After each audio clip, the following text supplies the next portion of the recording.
আসসালামু আলাইকুম everyone, welcome to my another blog. আপনারা সবাই কেমন আছেন? আলহামদুলিল্লাহ, আল্লাহর রহমতে আমি এবং আমার পরিবারের সবাই ভালো আছি। এই তো সকালবেলা উঠেই ফার্নিচারগুলো ভালোভাবে ক্লিন করছিলাম। অ্যাকচুয়ালি আমাদের বাসাতে প্রত্যেক দিনই ফার্নিচারগুলো ক্লিন করা লাগে। রোড সাইডের বাসা তো, সেই জন্য ধুলো হয়ে যায়। তো আমি আবার একটু ফার্নিচারগুলো, আমাদের দুই বোনের বেডরুমের ফার্নিচারগুলোই আমি ক্লিন করছি।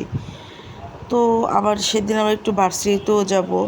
তো আম্মু বললো, থাক, তোমার ক্লিন করতে হবে না। আমি বললাম, না আম্মু, আমি ক্লিন করেই যাই, বেশিক্ষণ লাগবে না। তো আমি একটু সবগুলো ফার্নিচার ভালোভাবে ক্লিন করে তারপর আমাদের দুই বোনের পড়ার টেবিলটা একটু ভালোভাবে ক্লিন করছিলাম। তো এগুলো ক্লিন করে তারপর গিয়ে আবার দেখি কি আমার ড্রেসিং টেবিলের যে চুড়িগুলো, ওইগুলো একটু ধুলো হয়ে আছে। সো ওইগুলো একটু পরিষ্কার করছিলাম। তো এই আর কি।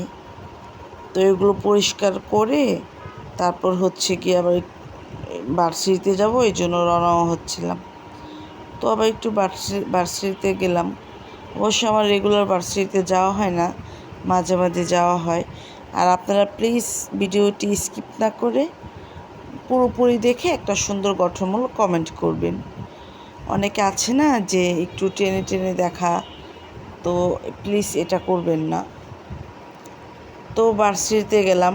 আর যে আপুরা বা আন্টিরা আছেন যে পেঁয়াজ অনেক দিন সংরক্ষণ করে রাখতে চান বা পচে যায়, তারা এইভাবে পেঁয়াজ রাখতে পারেন, যে একটা ঝুড়ি বা এটাকে কি বলে, যে ঝুড়ি, এই তো একটা জালির মধ্যে এভাবে পেঁয়াজগুলো রেখে রেখে, অনেক পেঁয়াজ হলে কিছু কিছু কিছু পেঁয়াজ এভাবে রেখে তারপর একটা এই যে এভাবে বারান্দায় এভাবে দিয়ে রাখতে পারেন। তাহলে পেঁয়াজগুলো এভাবে রাখলে, সংরক্ষণ করে রাখলে অনেক দিন ভালো থাকে। আমার আম্মু আবার পেঁয়াজগুলো এইভাবে রাখে, তাও আমাদের পেঁয়াজ অনেক দিন ভালো থাকে। তো আমি আবার ভার্সিটিতে আসার সময় তো এই রাস্তাটা ভিডিও করছিলাম। এই রাস্তাটা আমার প্রচুর ভালো লাগে। নার্সারি, বিভিন্ন রকমের গাছ আছে, তো ফুলের গাছ দেখলেও ভালো লাগে। তো ভার্সিটি থেকে এসে ফ্রেশ হয়ে তারপর আবার সন্ধ্যার দিকে একটু আমি আমার ছোটো বোন, আমাদের দুই বোনের বেডরুমে বসেই নাস্তাটা করে নিচ্ছি।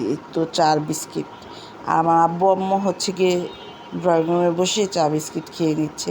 অ্যাকচুয়ালি আমাদের বাসায় নাস্তা আইটেম প্রত্যেক দিনই করা হয়, বাট চাটা রেগুলারই থাকে। চাটা সবাই খায়, বাট আমি তেমন একটা খাই না। অ্যাকচুয়ালি চাটা আমার তেমন একটা পছন্দ না। খাই, বাট আমি চা মাঝে মাঝে খাই। বাট সব আব্বু আম্মু তাদের রেগুলার খাওয়া পড়ে, আমি তেমন একটা খাই না।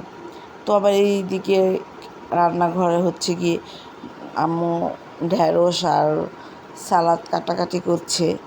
সালাদে একটু ভাত দিয়ে খাবে, সেই জন্য একটু কেটে নিচ্ছে। আবার আমগুলো একটু কাটাকাটি করছে।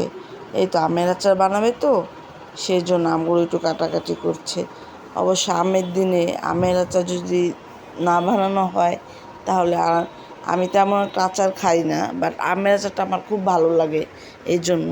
আর ভিডিওটি ভালো লাগলে একটা লাইক আর সাবস্ক্রাইব করে দিন।